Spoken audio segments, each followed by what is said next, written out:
Jadi kita sudah paham ya, yang mau kita lakukan di sini adalah membangun database kosakata reseptif. Oke, saya mulai. Kosakata reseptif itu harus ada dan akan terus bertambah. Nah, kita nggak mungkin ngomong kosakata anak saya ya sudah ada lumayan, tapi dari dulu ya cuman kosakatanya seperti itu, nggak bisa. Dia harus growth ini, harus tambah. Nah, jadi anak kita nggak, pengertian anak 3 tahun sama 5 tahun kan juga berbeda, ya. Ini kosakata reseptif adalah syarat utama untuk kemampuan komunikasi verbal dan nonverbal. Ya, pertama adalah nonverbalnya dulu, setelah itu verbal. Jadi nggak mungkin kita ujuk-ujuk dia bisa ngomong tanpa dia mengerti dulu. Dia harus mengerti kosakata apa yang dikatakannya, yang dimengerti dia. Setelah itu dia mengeluarkan dalam bentuk verbal atau ucapan atau suara bahasa. Nah ini untuk kosakata reseptif ini berkaitan dengan kemampuan mendengar dan melihat. Setuju Ibu? Tanpa ada kemampuan mendengar dan melihat, kita tidak akan bisa mengajarkan memperbanyak kosakata dengan program saya ini. Jadi anak-anak harus bisa mendengar dan melihat. Kalau untuk anak-anak low vision juga mungkin ada intervensi yang lebih ya. Saya hanya mengcover untuk anak-anak yang bisa mendengar dan melihat. Terus yang kita mau katakan di sini, kita anak saya bisa melihat dan mendengar, Bu. Terus yang kedua yang harus kita tanyakan, seberapa lama anak kita melihat, seberapa lama anak kita mendengar. Jadi dia melihat itu hanya 1 detik, terus hilang, atau dia mendengar cuma 1 detik, terus habis itu dia hilang seperti gini. Adik mau makan, yang dia dengar mungkin cuma makan. Yang makan siapa? Adik. Yang nanti akan ada banyak misunderstanding kalau dia hanya mendengar 1 detik atau dia cuma melihat 1 detik. Seperti gini, anak pertama kalau kita pengamatan kita ya mungkin bisa diingat-ingat waktu kita kecil gitu ya. Kita melihat ada 2 orang anak berebut mainan. Ya. Biasanya anak-anak akan melihat aja itu. Kita bingung, oh mereka berdua sedang asik bermain awalnya. Habis itu mereka saling berebut. Habis saling berebut, salah satu mungkin lebih agresif mengambil mainan itu. Nah, terus yang lainnya karena dia mainan sudah di tangan temannya, wah dia harus berusaha mengambil kembali mainan itu. Nah, setelah itu pada waktu dia merebut kembali mainan itu, anak yang membawa mainan itu terjatuhlah.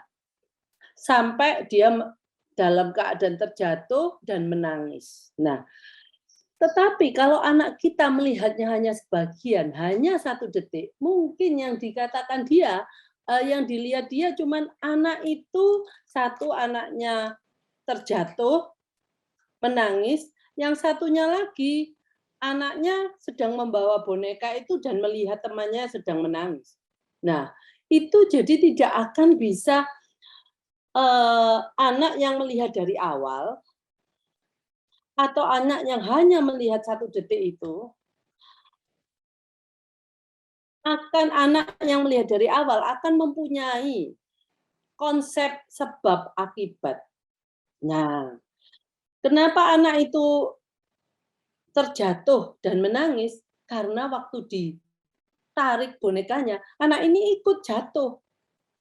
Nah, tetapi anak yang hanya melihat sebagian dan sudah dalam keadaan jatuh menangis, yang satunya bak boneka, dia tidak akan pernah punya pengertian sebab akibat. Setuju nggak Ibu? Nah, maka dari itu kita harus membuat kemampuan melihat ini menjadi lebih lama. Kemampuan mendengar ini menjadi lebih lama daripada yang dia bisa lakukan sekarang. Kenapa ini sangat penting? Ini sangat penting kalau Ibu dan Bapak nggak pengen stuck hanya di kondisi kosakata yang sehari-hari. Minta susu, minta makan, itu hanya kejadian-kejadian yang kayaknya nggak ada relasinya dengan yang lain, berdiri sendiri-sendiri gitu. Karena anak kita nggak bisa ngomong gini, Mama aku sudah lama nggak makan, aku sekarang lapar. Nah, itu sudah ada sebab akibat. Jadi yang saya mau tekankan di sini adalah jangan mengabaikan, ya. Kalau anak kita mau mempunyai kosakata yang banyak, maka melihat dan mendengar ini harus kita lihat dari seberapa lama anak kita melihat dan seberapa lama anak kita mendengar. Oke? Terus hal ini akan menentukan cepat atau lambatnya penguasaan kosakata baru. Nah, kalau ininya bagus, Anda akan bisa memasukkan kosakata baru dengan cepat. Nah, kalau kita ngomong di sini fokus melihat itu fokus visual, fokus mendengar itu adalah fokus auditori ya. Nah, jadi kalau saya ngomong fokus visual itu artinya melihat. Kalau auditori adalah sesuatu yang didengar. Oke, saya kembali ke. Ini saya sudah diskusikan tadi, fokus visual dan auditori adalah, yang kita lihat adalah seberapa lama ya kita bisa melihat dan mendengar. Fokus visual bisa dilatih dengan aktivitas menirukan dan menyamakan. Nah, ini saya tahu banyak orang tua yang sangat mengecilkan kata aktivitas ini. Saya sering punya murid, kalau orang tua kalau ditanya, Ibu pengennya apa? Yang Ibu inginkan dari anak Ibu? Saya pengen anak saya bicara. Nah, oke. Bicara itu adalah komunikasi verbal. Ya. Komunikasi verbal harus ditunjang dengan kosakata. Nah, ini yang harus. Kosakata kita bisa masukkan dengan bagus kalau kemampuan visual dan auditorinya bagus. Istilahnya dia bisa melihat dengan lama, auditori juga bisa mendengar dengan lama. Nah, kalau umpamanya kata-kata kita panjang, ya pastinya anak ini harus mendengar sampai selesai. Kalau dia cuma mendengar dengan hanya bagian depan dan bagian belakang, akhirnya arti yang instruksinya dia akan pemahamannya berbeda dengan yang akan kita minta ke dia, ya. Oke. Fokus auditori. Nah, kita pertama-tama akan mengajarkan fokus visual. Fokus visual itu harus bisa dikuasai dulu sebelum kita menginjak ke fokus auditori. Oke. Nanti fokus auditori ini kita lakukan dengan aktivitas yang mengeluarkan suara, karena yang mau kita latih di sini adalah suaranya, tetapi suara pada waktu proses mengeluarkan suara, aktivitas itu perlu fokus visual. Nah, tanpa fokus visual, anak akan sulit untuk melakukan aktivitas yang kita sarankan dan mengeluarkan suara itu. Jadi nanti mungkin dari kita contohnya Ibu mungkin tahu seperti memukul drum. Itu memukul drum juga perlu untuk fokus visual. Bagaimana cara mukulnya? Terus mungkin kalau kita nggak punya drum, nggak usah terlalu sampai punya drum. Oke, kita punya kontainer. Kontainer mungkin hanya kontainer kecil plastik gitu. Kita pukul pakai tangan aja di bagian atasnya dan di bagian dasarnya itu suaranya pasti berbeda. Nah, itu yang dia harus punya fokus visual untuk melihat apa yang dipukul, yang mana yang dipukul. Oh, kalau yang atas itu suaranya seperti ini, kalau yang bawah suaranya seperti ini. Nah, itu kan butuh fokus visual untuk supaya dia tahu, oh dia melihat yang bagian mana yang ditabuh, oh suaranya seperti ini. Nah, tanpa fokus visual nggak akan anak-anak bisa mendapatkan fokus auditori itu. Gitu. Terus kita bisa memukul gelas dengan sendok atau tepuk tangan atau kita mengeluarkan suara dari mulut mungkin zaman dulu kan kita banyak malah kalau anak-anak kecil sudah ada yang kalau kita tuh bersiul, itu juga dengan mulut. Nah itu adalah aktivitas-aktivitas yang memperkaya suara yang masuk dan dia tahu oh suara yang seperti ini dihasilkan dengan aktivitas yang seperti ini. Nah, kalau dia fail, gagal di fokus visualnya, dia nggak akan bisa create suara itu. Apalagi nanti kalau kita sudah mulai ke mulut, di mana kita minta dia untuk melakukan banyak hal dengan organ-organ atau otot-otot mulut yang ada di mulut. Nah, itu dia akan makin sulit untuk mengikuti program kita. Jadi, latihlah fokus auditori, fokus visual, setelah itu fokus auditori. Fokus visual dan auditori. Nah, auditori ini yang di sini saya ngomong bukan suara-suara ini lagi, mungkin suara bahasa. Suara yang dikeluarkan dari mulut untuk suara yang dihasilkan dari mulut yang memenuhi kaidah-kaidah berbahasa, suatu bahasa, ini akan bekerja bersama-sama saat anak mempelajari kosakata baru, yaitu identifikasi. Nah, di sini saya harap Ibu dan Bapak sudah mengerti. Nah, kenapa saya harus menggosok kemampuan fokus visual dan auditorinya sebelum kita ngomong, oke, saya mau menambah kosakata baru untuk anak-anak saya. Oke, itu suatu hal yang bagus. Tetapi tanpa kita tahu apa yang harus dipunyai anak, kita akan gagal total. Ya. Oke. Jadi pelatihan ini untuk anak yang bisa melihat dan mendengar dengan baik ya. Jadi kalau untuk anak yang nggak bisa mendengar, kita lakukan ini ya kita tambah gatot. Oke, sekarang kita mulai mengatakan fokus visual. Kita tadi kan kita ngomong fokus visual bisa dicontohkan dengan aktivitas menirukan dan menyamakan, ya. Oke, sebentar, kita kasih bold. Oke. Saya sekarang akan membicarakan, yang paling gampang itu menirukan. Menirukan pun dia butuh melihat ke kita. Nah, oke.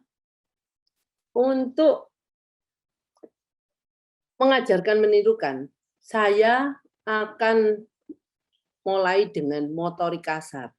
Motorik kasar itu paling gampang. Karena anak-anak itu bayi-bayi lahir, kita pertama kali lahir, penguasaan kita adalah motorik kasar. Lihat anak-anak yang masih di bawah 5 tahun, mungkin 1 tahun, 2 tahun lah yang sudah bisa duduk, apa itu, dia yang Ibu lihat gerakan-gerakan anak semua motorik kasar, membuang benda, membanting-banting benda ke meja, melempar apa yang ada di atas meja. Nah, semuanya itu motorik kasar. Nah, kalau dia sebenarnya menirukan motorik kasar dengan benda, ya. Ini saya tulis satu-satu. 1 sampai 5 benda. Jadi pasti ada benda pertama yang akan ditirukan. Contohnya yang di motorik kasar dengan benda itu, jadi misalnya Anda pengen anak menirukan, kalau di rumah mungkin ada sendok, oke kita ketuk sendok ke meja, ke atas meja. Oke, ketuk-ketuk terus dia ikut mengetuk-ngetukkan, saya buka ya videonya. Jadi kita mengetukkan paling ada di rumah banyak itu adalah sendok dan garpu. Saya enggak minta pakai alat peraga yang sampai seperti apa, enggak, apapun bentuknya, mungkin lempar, mungkin ketuk, ya. Anak-anak itu melihat dan menirukan. Nah, oke, menirukan itu butuh anak-anak itu melihat kita. Bagaimana supaya hasilnya anak-anak itu bisa menirukan kita? Pertama, ibu harus ada dekat, jangan terlalu jauh, ya. Terus biasanya kalau anak-anak itu lebih senang memakai benda, melakukan sesuatu yang ada output-nya, seperti ada suara. Kalau saya mengetuk-ngetukkan ini, keluar suara. Nah, dia lebih senangnya seperti itu. Jadi create-lah, pakai benda-benda, kalau sendok dihantamkan ke meja keluar suara, atau ibu punya biasanya mainan anak selalu kan ada suaranya, seperti kalau saya sih senangnya alat musik yang gampang, marakas. Digoyang-goyang gitu aja kan ada keluar suara, dan dia senang kalau ada sesuatu yang dia lakukan menghasilkan input sensori yang lain seperti suara. Aduh. Jadi lakukan menirukan ini, ya, menirukan motorik kasar dengan benda, motorik kasar tanpa benda. Nah, kalau tanpa benda itu lebih sulit buat anak-anak karena nggak ada pegangannya. Oke, mungkin tepuk tangan, itu suatu yang nggak pakai benda. Nah, lebih mudah dia memegang sesuatu dan melakukan sesuatu dengan benda. Nah, itu kalau sudah bisa Anda lakukan, coba motorik kasar tanpa benda.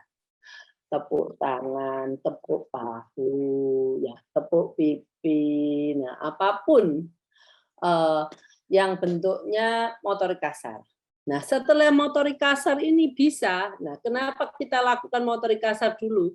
Karena mereka sebagian besar sudah menguasai motorik kasar ini. Cuma tinggal kita melakukannya dengan benda tanpa benda. Jadi mereka kesulitannya sudah jauh berkurang, ya, lebih mudah ini motorik kasar buat mereka.